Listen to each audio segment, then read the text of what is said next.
ẹnikẹ́ni tí ó bá ní àǹfààní láti mọ Black Scorpion ọ̀gágun fẹ̀yìntì Brigadier General Benjamin Adekunle irúfẹ́ ẹni bẹ́ẹ̀ la lè sọ pé ó mọ èèyàn pàtàkì ó mọ èèyàn ńlá láwùjọ. Nigerian government doesn't pressurize anyone. We're only used to persuasive way of doing things. I don't think the government pressurized Ivory Coast. Ivory Coast is an independent country in her own right. Black Scorpion gbé ìgbésí ayé ẹ̀ láti mú ìṣọ̀kan bá orílẹ̀-èdè Nàìjíríà. Bákan náà ni ó fi gbogbo gba ọ̀dọ́ rẹ̀ rí i dájú pé Nàìjíríà wà ní orílẹ̀-èdè kan ṣoṣo tí kò pín ní ẹlẹ́yàmẹ̀yà. Ṣùgbọ́n o, àwọn kan tí wọ́n mọ̀ nígbà tí ó wà láyé lásìkò tí ó ń léwájú ikọ̀ ọmọ ogun orílẹ̀-èdè yìí jẹ́ kó di mímọ̀ pé ó burú ju èṣù lọ. Kódà wọ́n ló gbóná ju àpáàdì lọ. Wọ́n tún ṣàlàyé pé kò sí ọ̀nà tí kò lè gbà kí ogun ṣáà ti ṣẹ ni. àti gbogbo ẹ̀ lẹ máa gbọ́ lónìí ní ìkànnì Yorùbá Gidi TV. Gbogbo bí ọ̀gágun fẹ̀yìntì ṣe rìn, àwọn nǹkan tó ṣẹlẹ̀ lásìkò tó ń jagun, ogun Biafra àtàwọn ogun mìíràn, ìtàn ìgbésí ayé rẹ̀ kí ó tó dológun àti àwọn ìṣẹ̀lẹ̀ tó kẹ́yìn ẹ̀ lọ́jọ́ ogbó àti ohun tó tún ṣẹlẹ̀ lẹ́yìn tó kú tán. Gbogbo ẹ̀ lẹ máa gbọ́. Ṣé ẹ ti wá nǹkan fìdílé? Ṣé ẹ ti ṣetán? Káàjọ rìnrìn àjò ìmọ̀. Àáyá ti bẹ́ sílẹ̀ òbí ààrẹ. Dàmílọ́lá Ayépọ̀lá Ọlọ́runṣẹ̀yẹ lórúkọ mi. Ẹ máa bá mi ká lọ o. Ẹ bá mi like, ẹ subscribe, ẹ share fídíò yìí kẹ́ ẹ dẹ̀ rí i dájú pé ẹ wo fídíò yìí tán. Ọjọ́ 25 oṣù kẹfà ọdún 1936 ni wọ́n bí Benjamin Adesanya Maja Adekunle. Wọ́n bí sí ìpínlẹ̀ Kaduna. Bàbá rẹ̀ jẹ́ ọmọ bíbí ìlú Ògbómọ̀ṣọ́ tó wà ní àyíká ẹkùn gúúsù ìpínlẹ̀ Ọ̀yọ́ nígbà tí ìyá rẹ̀ wá láti inú ẹ̀yà Bachama nípínlẹ̀ Adamawa. Gẹ́gẹ́ bí ìwádìí wa ṣe fìdí ẹ̀ múlẹ̀, Adekunle lọ sí ilé ẹ̀kọ́ secondary government college tó wà nílùú Òkéné nípínlẹ̀ Kogi. Lẹ́yìn tí ó parí ilé ẹ̀kọ́ secondary ní ìpínlẹ̀ Kogi, Black Scorpion darapọ̀ mọ́ ikọ̀ ọmọ ogun orílẹ̀-èdè Nàìjíríà lọ́dún 1958 ní kété lẹ́yìn tí ó parí ìdánwò iléèwé rẹ̀. Àwọn ọ̀gá àgbà ní ikọ̀ ọmọ ogun orílẹ̀-èdè Nàìjíríà fi Black Scorpion ránṣẹ́ sí Royal Military Academy Sandhurst ní orílẹ̀-èdè United Kingdom lójúnà àti lè kẹ́kọ̀ọ́ sí lẹ́ka iṣẹ́ ológun. Lẹ́yìn ìkẹ́kọ̀ọ́ Benjamin Adekunle ní orílẹ̀-èdè United Kingdom, ó gba oyè second lieutenant. Ṣé ẹ̀ ń bá mi fọkàn bá a lọ, ẹ̀yin olólùfẹ́ wa níkànnì Yorùbá Gidi TV? Ní ọjọ́ 25 oṣù kejìlá ọdún 1960, Black Scorpion ni wọ́n ti yàn gẹ́gẹ́ bí alákòóso platoon ikọ̀ ọmọ ogun orílẹ̀-èdè Nàìjíríà. Wọ́n pàṣẹ fún un pé kí ó kọjá lọ sí agbègbè Kasai ní orílẹ̀-èdè Congo láti lọ ṣiṣẹ́ pọ̀ pẹ̀lú ikọ̀ ọmọ ogun 1st Battalion ní ìbámu pẹ̀lú ojúṣe United Nations láti mú àlàáfíà jọba ní gbogbo orílẹ̀-èdè àgbáyé. Lẹ́yìn èyí, Benjamin Adekunle tún ṣiṣẹ́ gẹ́gẹ́ bí aide-camp fún gómìnà àkọ́kọ́ ní Eastern Region, ìyẹn Sir Akanu Ibiam. Ó ṣe eléyìí fúngbà díẹ̀ kó tó lọ sí Defence Staff College tó wà ní Wellington lórílẹ̀-èdè India lọ́dún 1954. Nígbà tí ó padà dé sí orílẹ̀-èdè Nàìjíríà, wọ́n yàn án sípò Adjutant General fúngbà díẹ̀ ní olú iléeṣẹ́ ológun ní oṣù karùn-ún ọdún 1965 láti jẹ́ arọ́pò fún Lieutenant Colonel Yakubu Gowon, ẹni tí ó ń lọ kẹ́kọ̀ọ́ sí ní ìlú mìíràn ní orílẹ̀-èdè míì yàtọ̀ sí Nàìjíríà. Lẹ́yìn ìgbà díẹ̀, Black Scorpion fi ipò náà sílẹ̀ fún Lieutenant Colonel James Pam, lẹ́yìn tí ó mú padà sí 1st Battalion tí ó ti wà ní ìgbà àtijọ́ ní ìlú Enugu. Ó padà sí Enugu gẹ́gẹ́ bí alákòóso àwọn ikọ̀ ológun. Ní ìgbà tí Adekunle di olórí garrison ìpínlẹ̀ Èkó gẹ́gẹ́ bí ọ̀gá àgbà, ogun abẹ́lé Nàìjíríà bẹ̀rẹ̀ ní oṣù kejì ọdún 1967. Ojúṣe Adekunle ni láti darí àwọn ikọ̀ ọmọ ogun tí ó wà tí wọ́n tún sì wà nínú àwọn battalion méjì ìyẹn 7th and 8th battalion láti lè ja àjàṣẹ́gun. Adekunle ní ìgbéga sí ipò colonel lẹ́yìn àjàṣẹ́gun wọn ní ìlú Bonny. Àwọn ọmọ ogun 6th battalion lábẹ́ àkóso Major Jallo àti ikọ̀ ọmọ ogun 8th battalion lábẹ́ ìdarí Major Chefu tí wọ́n wà ní Lagos garrison tún kópa nínú ìjagun náà láti gba ẹkùn àárín gbùngbùn ìwọ̀ oòrùn sílẹ̀, ìyẹn Midwest region, ní kété lẹ́yìn tí ìkọlù Biafra wáyé lọ́dún 1967. Àwọn ikọ̀ ọmọ ogun 7th battalion lábẹ́ ìdarí Major Abubakar dúró lẹ́yìn láti di agbègbè Bonny mú nítorí pé àwọn ikọ̀ tí Major Jallo ń ṣàkóso lórí wọn ti wà ní ìpele kejì sí Lieutenant Colonel Murtala Mohammed Division 2. Adekunle ní tirẹ̀ ni wọ́n fi ilẹ̀ pẹ̀lú ikọ̀ ọmọ ogun 8th battalion ní Escravos. Black Scorpion fi ẹ̀hónú hàn sí olú iléeṣẹ́ ikọ̀ ọmọ ogun orílẹ̀-èdè Nàìjíríà yẹn Army Headquarter lẹ́yìn tó mú garrison Èkó ní ìgbéga sí ipò brigade nípasẹ̀ ṣíṣe ìdásílẹ̀ àwọn battalion 31 àti battalion 32 lábẹ́ ìdarí Major Aliyu àti Major Haman. Síbẹ̀ ìfọkànbá ìtàn yìí lọ ṣe rí i pé kò sẹ́ni t'Adékúnlé ò lè kojú. Kó tiẹ̀ wò ó pé òun ṣẹ̀jagun kan tán ni, kò wò ó pa àwọn ọ̀gá tó jẹ́ ọ̀gá fún òun lọ́wọ́ lólú iléeṣẹ́ ikọ̀ ọmọ ogun ilẹ̀ wa. Ó fi ẹ̀hónú ẹ̀ hàn, ṣùgbọ́n wọ́n ní bí èèyàn bá dákẹ́ tàrí àbá dákẹ́. Nígbà tí kò dákẹ́, ó fi ẹ̀hónú hàn léyìí tó mú kí wọ́n fún ikọ̀ tó ń ṣe adarí wọn ní ipò míì léyìí tó sọ wọ́n di ẹni gíga. Ọ̀gágun Benjamin Adekunle kó ipa pàtàkì lásìkò ogun abẹ́lé ní orílẹ̀-èdè Nàìjíríà nígbà tí ogun yìí bẹ̀rẹ̀ lọ́dún 1967.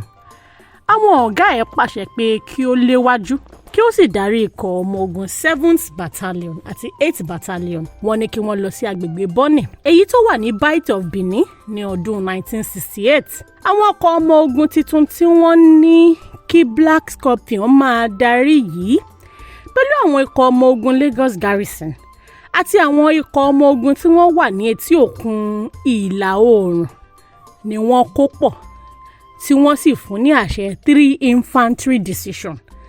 Nínú èrò tirẹ̀, Black Scorpion yẹn Colonel Adekunle kò rò pé orúkọ náà 3 infantry division jẹ́ ohun tí ó fanimọ́ra. Bákan náà ni kò rò pé orúkọ ọ̀hún ń ṣe àfihàn àwọn iṣẹ́ àkànṣe aláìlẹ́gbẹ́ tí àwọn ikọ̀ ọmọ ogun náà ti gbé ṣe àti àwọn iṣẹ́ àkànṣe aláìlẹ́gbẹ́ ojú ogun tí wọ́n tún máa gbé ṣe. Látàrí ìdí èyí, láìsí ìfọwọ́sí tàbí àṣẹ láti ọ̀dọ̀ àwọn ọ̀gá ẹ̀ ní olú iléeṣẹ́ ikọ̀ ọmọ ogun orílẹ̀-èdè Nàìjíríà, Black Scorpion yí orúkọ náà padà láti 3 infantry division ó sọ di 3 marine commando 3 MCDO. Abẹ́rẹ́ pé ó láyà, ó gbójú, ó mọ̀ pé nǹkan tóun bá ṣe béèyàn kan bá bí òun nǹkan tó bá gbà làwọn máa fún un. The Black Scorpion gẹ́gẹ́ bí ipò rẹ̀ jẹ́ ọ̀kan lára àwọn èèyàn tí ó fi àwọn ìpìlẹ̀ lélẹ̀ fórílẹ̀-èdè Nàìjíríà. Lára àwọn ọmọkùnrin tí wọ́n jẹ́ ọ̀gágun pàtàkì tí Adékúnlé ti kọ́ níṣẹ́ ni Godwin Alabi Isamawa, ẹni tí ó jẹ́ olórí àwọn ikọ̀ ọmọ ogun tí wọ́n wà lábẹ́ ìṣàkóso Black Scorpion nígbà náà. Wọ́n ṣígun lọ sí ọ̀pọ̀lọpọ̀ ìlú, wọ́n sì gbà wọ́n padà. Àwọn ìlú náà ni Escravos, Burutu, Uhonigbe, Ọwá àti Aladima. Bákan náà ni wọ́n kógun lọ ja ìlú Bomadi, Patani, Youngtown, Koko, Sapele, Àjàgbódúdú, Warri, Ugeli, Ọ̀rẹ̀rọ̀ Ọ̀pẹ, Umutu, Ìtagbà tí wọ́n sì gba gbogbo àwọn ìlú yìí fún orílẹ̀-èdè Nàìjíríà. Abẹ́rí pé alágbára gidi ni Black Scorpion àtàwọn ọkọ̀ ọmọ ogun ẹ̀. Lẹ́yìn tí ogun abẹ́lé parí lórílẹ̀-èdè Nàìjíríà, Benjamin Adekunle gba ìgbéga lẹ́nu iṣẹ́ ológun. Ó di brigadier ní ọdún 1972. Wọ́n ní kí ó máa lọ mójútó àwọn ibùdókọ̀ òkun tí ó wà ní ìpínlẹ̀ Èkó. Ipò tí orílẹ̀-èdè Nàìjíríà wà lẹ́yìn ogun abẹ́lé ni ó jẹ́ èyí tí ó mú ìdíwọ́ bá iṣẹ́ ajé Nàìjíríà nítorí pé ọ̀pọ̀ ọkọ̀ ojú omi ni wọ́n wà ní ìdúró ní ibùdókọ̀ òkun. Wọn kò lè lọ wájú, wọn ò lè já ẹrù inú wọn lẹ̀. Bẹ́ẹ̀ náà ni wọ́n ń ṣe ìdíwọ́ ní ibùdókọ̀ òkun. Adekunle máa yanjú rògbòdìyàn ibùdókọ̀ òkun yìí ní kíákíá láì fi àkókò falẹ̀ rárá. nǹkan tí Black Scorpion yanjú yìí ni ọ̀pọ̀ èèyàn lásìkò náà gbà pé kò lè rí yanjú ní kíákíá tàbí kò tiẹ̀ má ní yanjú rárá nítorí pé wọ́n rò pé nǹkan ńlá tó pọ̀ gan-an ni ṣùgbọ́n lóòótọ́ ló jẹ́ nǹkan ńlá àmọ́ bí ilẹ̀kùn bá ti rí kọ́kọ́rọ́ ṣé kò ní í ṣí ni. ìdí iṣẹ́ yìí ní ibùdókọ̀ òkun ni Black Scorpion wà títí tí ó fi gba ìfẹ̀yìntì ọ̀ranyàn ní 20 oṣù kẹjọ ọdún 1974.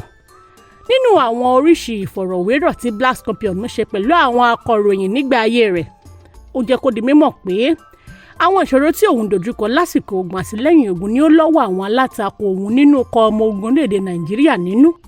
wọ́n parọ́ mọ́ òun pé òun ń ta kokéènì níbo lòun ti fẹ́ rí nítorí pé òun ò bá wọn ṣe àwọn nǹkan kan àti wípé wọ́n ń rí òun gẹ́gẹ́ bí ẹni tí wọn kò lè fi nǹkan burúkú lọ. nígbà tí wọ́n bá òun sọ̀rọ̀ òun lòun ò ṣòṣèlú òun ò dá sí gbogbo ọ̀rọ̀ tó ń lọ kò sí nǹkan tí òun fẹ́ ṣe ẹ ṣáà fi òun lẹ̀ báyìí. èyí ló mú wọn o tó fi parọ́ mọ́ òun lẹ́sẹ̀ tó fi fún òun ní ìdádúró ọ̀ranyàn. lọ́pọ̀ ìgbà òun ni Black Scorpion ti sọ di mímọ̀ pé àhesọ ọ̀rọ̀ kan ń jà ròyìnròyìn káàkiri pé òun fẹ́ dìtẹ̀ gba ìjọba ni. ọ̀rọ̀ yìí dẹ̀ gbilẹ̀ gidi gan bẹ́ẹ̀ òun kò sì sọ nǹkan tó jọ bẹ́ẹ̀ rí òun kò tiẹ̀ gbà lérò rí rárá àti rárá. ó ní ọ̀rọ̀ àhesọ yìí ni ó ti tàn kálẹ̀ débi pé àwọn àgbà ọ̀jẹ̀ nínú ọkọ̀ ọmọ ogun orílẹ̀-èdè yìí gbìmọ̀pọ̀ láti wá nǹkan ṣe sí i. lákòókò tá a dẹ̀ ń sọ yìí Benjamin Adekunle ni ọ̀pọ̀ àwọn ọmọ ogun ńláńlá àti àwọn aráàlú tó pọ̀ fẹ́ràn. bákan náà ni ó jẹ́ ọ̀gá àgbà nínú ọkọ̀ ọmọ ogun tó gbajúgbajà jùlọ lásìkò ogun. kódà nígbà tí ó ń sọ̀rọ̀ nínú àwọn ìfọ̀rọ̀wérọ̀ kan tó ṣe ó ní òun sọ fún ọ̀gágun Àgúyìnrosì pé gbogbo wọn lòun fẹ́ dìtẹ̀ gbàjọba bóun bá tiẹ̀ fẹ́ dìtẹ̀ gbàjọba ni Ìrosì lòun máa kọ́kọ́ pa nítorí òun ò tiẹ̀ nífẹ̀ẹ́ sí rárá òun ò fẹ́ mí ẹ̀ látàn ṣùgbọ́n kò sí tóun fẹ́ fi ìdìtẹ̀ gbàjọba ṣe. ọ̀gágun Olúṣẹ́gun Ọbásanjọ́ ní ẹni tó gba ipò lọ́wọ́ Black Scorpion tí ó sì mú kí ogun parí pẹ̀lú ikọ̀ ọmọ ogun 3MC. ikọ̀ ọmọ ogun kan náà tí Black Scorpion léwájú ẹ̀ Adékúnlé ṣe aṣáájú ikọ̀ ọmọ ogun 3MC tó bẹ́ẹ̀ gẹ́ tí àwọn iléeṣẹ́ ìròyìn ilẹ̀ òkèèrè tí wọ́n ń wá ìròyìn nípa ogun Biafra àti bí ó ṣe ṣẹ́gun ẹ̀ wọ́n ń rí gẹ́gẹ́ bí orísun ìròyìn. Black Scorpion jẹ́ akíkanjú ológun. bákan náà ni àwọn àṣeyọrí tí ó ní lásìkò ogun ni ó sọ ọ́ di ọ̀kan lára àwọn ológun tí ọ̀pọ̀ àwọn èèyàn gbà pé orúkọ rẹ̀ kò gbọdọ̀ parẹ́ láéláé nínú ìtàn Nàìjíríà. láti ọjọ́ tí ọ̀gágun fẹ̀yìntì Adékúnlé ti kúrò nínú ikọ̀ ọmọ ogun kò dá sí ọ̀rọ̀ kankan mọ́. bákan náà ni kò sọ ọ̀rọ̀ kankan nípa ètò ọrọ̀ ajé ìlú yìí kò sì gbà kí wọ́n fa àwọn sínú omi òṣèlú Nàìjíríà. ọ̀pọ̀lọpọ̀ nínú àwọn tí wọ́n wà láyé lónìí àti àwọn mìíràn tí wọ́n ti sílẹ̀ bora bí aṣọ ni yóò rántí Black Scorpion fún àwọn ipa tí ó kó ní àwọn àkókò tí wọ́n ń gbáradì fún ogun pàápàá jùlọ nínú àwọn yàrá àpérò ìpalẹ̀mọ́ ogun. àfẹ́ lè sọ pé Black Scorpion ni ó léwájú ikọ̀ ogun tí wọ́n jẹ́ kí orílẹ̀-èdè Nàìjíríà ṣẹ́gun Biafra.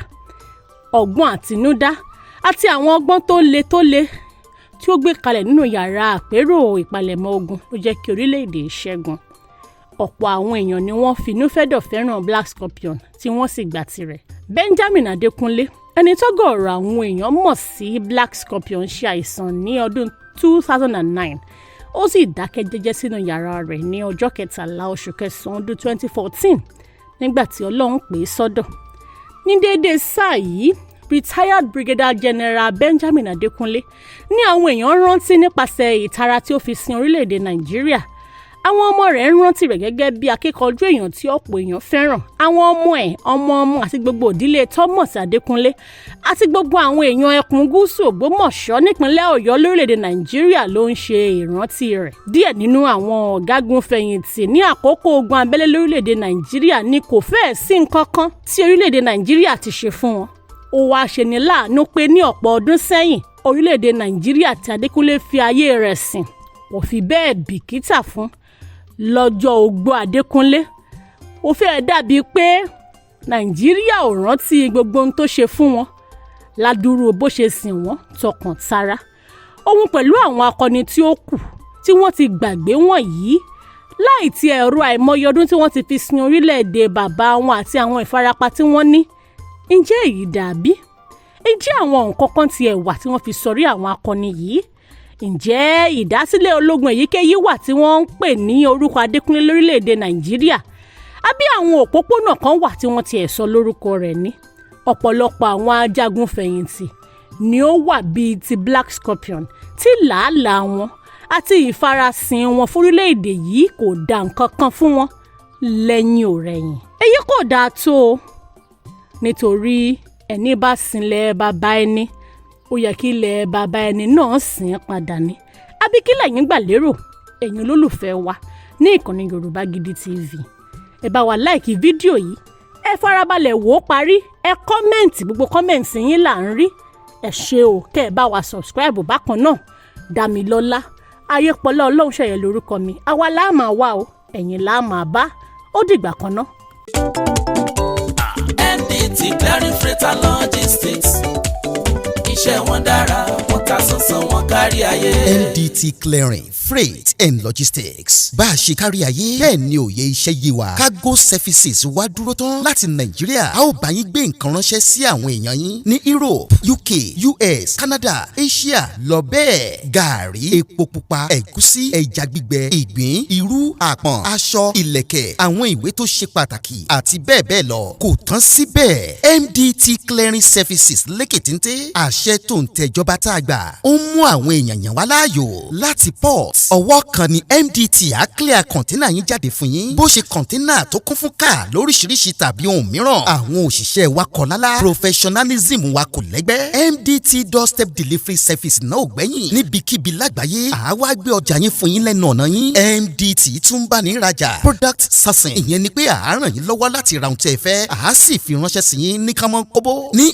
MDT Clearing Freight and Logistics. Akájú ẹ̀ àtò àlétò. Iṣẹ́ wa yàn ó yanjú lówó péréte. Ẹ máa bọ̀ lólùléeṣẹ́ MDT ní nọ́mbà 22 Latif Salami Street, Ajao Estate, Ikeja, Lagos. A sì tún ní ẹ̀ka káàkiri orílẹ̀-èdè Nàìjíríà. Ẹ bá wa sọ̀rọ̀ 0818-231-1480 àti 0912-907-4004. Bákan náà, ilé-iṣẹ́ MDT lókè òkun wà ní Toronto, Canada. Please call +1647-289-5364. Website www.mdtfreights.com. MDT Clearing, Freight and Logistics. Assure delivery.